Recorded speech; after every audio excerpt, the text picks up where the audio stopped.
pronounce How my do we name. pronounce your name, please? Okay, Şebnem Bahadır. Şebnem Bahadır. Bahadır. Good. Yes, I can... This is not a German Why- name. No. No, not at all. It's a Turkish name. Good. Yeah. Okay. And what do you do? We're in Germany, though. We're not in Turkey. What do you do here?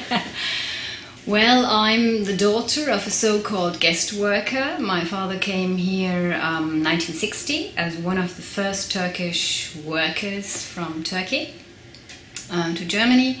And he stayed here, or we stayed here as a typical Turkish guest worker family until 1987. And then we went back is wonderful. I went to Turkey and my parents went back to Turkey. You were born in Germany? Yes, I was born and brought up in Germany. After high school, after Abitur, I went to Istanbul with my parents and my brother, and there I studied at the Boğaziçi University. You know that university, that wonderful campus. So you spoke Turkish at home while you were in Germany? Exclusively Turkish, only Turkish, and outside, the language of the outside world was German and inside world was Turkish. Actually, I had to improve my Turkish in Istanbul while studying because I learned a very regional Turkish from my parents. My parents come from the Thracian part, Yes. Thrace, yeah. It's a bit a weird Turkish. Okay. So when you were 23, 24 or so... No, what are you doing here? What we're in I'm doing Germersheim here. at the moment. Well, actually, that's the whole story. I studied first translation and interpreting at Boğaziçi University. Then I did, I did a mistake actually. I did an MA in English Language and Literature, but I didn't really like it, so I came back to translation studies. After my MA and this 24-25, I started to study quite late. After the Abitur, it was with 20 that I started my BA at Boğaziçi University. So what were you doing before then? You've a couple of years missing there. No, in Germany it takes 13 years to finish school. All right, okay. So therefore I was 20 when I started in Istanbul. Oh, well, 1 year I made a pause in order to improve my Turkish before starting with university. Academic Turkish. So, and then afterwards, after this MA in English Literature, I came to Germersheim together with my colleague Dilek Dizdar because we wanted to go to Heidelberg first because we had this big project of just writing our PhDs with Hans Vermeer. We contacted him and he was still in Heidelberg, but in those days he said, oh, in Germersheim many things are happening, many things are improving, so just go there. There are good professors, new professors, translation studies is just really good. What year would that be? That was 1994, 95. Okay. And then we came here, both of us, Dilek and I. And then it took some time, I really admit, because I had to work next to my PhD project. I worked quite extensively for 10 years as a translator, as an interpreter.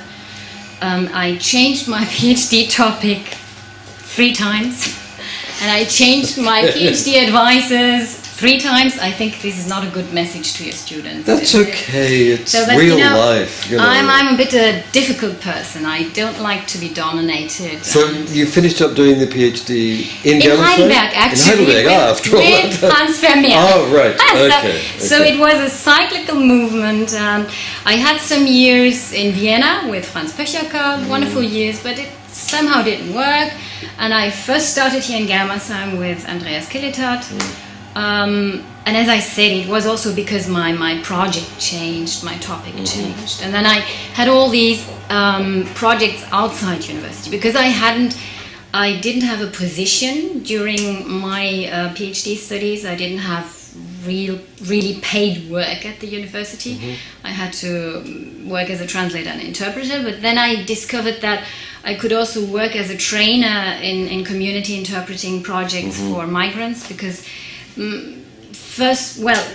I was trained as a conference interpreter, but when I came to Germany, I got all these assignments in community interpreting, so I was also very soon also interested in research on community interpreting. Community interpreting, you mean interpreting for immigrant communities? For Turkish people here, yes, yes. So I started in public services, hospitals? Public services, hospitals, social work, schools, a lot of women's refuge or shelter assignments, courts, a lot of court assignments in the early years. I still work as an interpreter, but not so often because now I have a full position here. In therapy, for example, psychological consulting, counseling. In the whole whole area, I have been working. And your position here now is now I'm well, it's in Germany. It's a bit difficult. I'm a wissenschaftliche Mitarbeiterin. It's something like a researcher and a lecturer, both. It's a full position, so that I can live from it, and I don't have to translate and interpret and work as a trainer too often. And I now here have well, it fits to my identity, a threefold area of responsibilities. I'm first of all the coordinator of all the courses, translation courses from Turkish and into Turkish for the Turkish native speakers within the general master, translation master. So we have, well, I'm just responsible for the Turkish native speakers. And this program we just settled 4 years ago for Turkish native speakers. You know, in the whole of Germany you didn't have a program for Turkish translation. And now we start with interpreting. And then I'm also the coordinator of the specialization for community interpreting now, which we started only last semester. And I also teach translation theory and translation studies together with Dilek, actually. Yeah. Good. That's my position. So there must have been difficult years. I mean, now things are more or less in their course moving forward. You've been successful. It took quite a long time until, for example, the area I work in, that is research in community interpreting, in research especially in the pedagogy of community interpreting, and I now have a research project, for example. I got an award of the university. Tell us about the project. Yeah, so the project is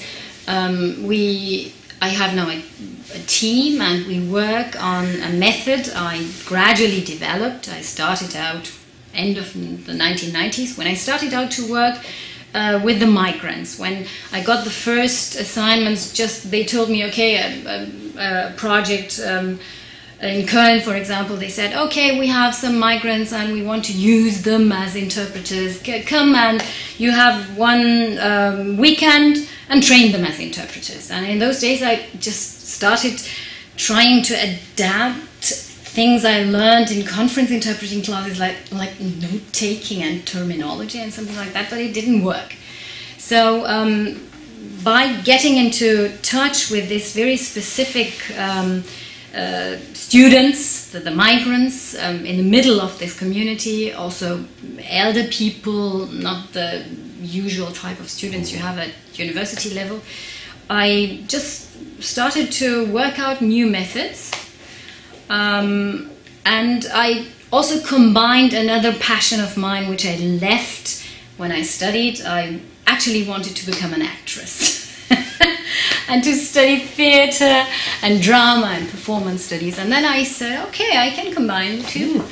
And actually, being an actress, being an interpreter is being like an actress. So now we work on this method I call interpreting enactments, in German Dolmetsinszenierungen.